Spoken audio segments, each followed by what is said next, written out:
আসসালামু আলাইকুম। আজকে একটা জিনিস দেখাবো। এখন বাজে 11:14।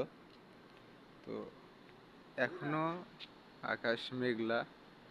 আমাদের ওখানে যেমন মেঘ লাগে ওইরকম এখানেও মেঘ লেগেছে। মানে কিভাবে বোঝাই, হালকা রোদ হয়, হালকা শ্যামা, সেই সেরকম।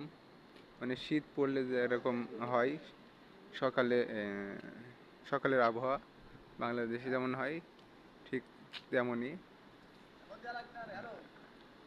আজকে। এই যে সূর্য মেঘে ঢেকে আছে। আজকে কিন্তু গোসল করি নাই, কারণ শীত লাগছে হালকা, এজন্য। ধন্যবাদ।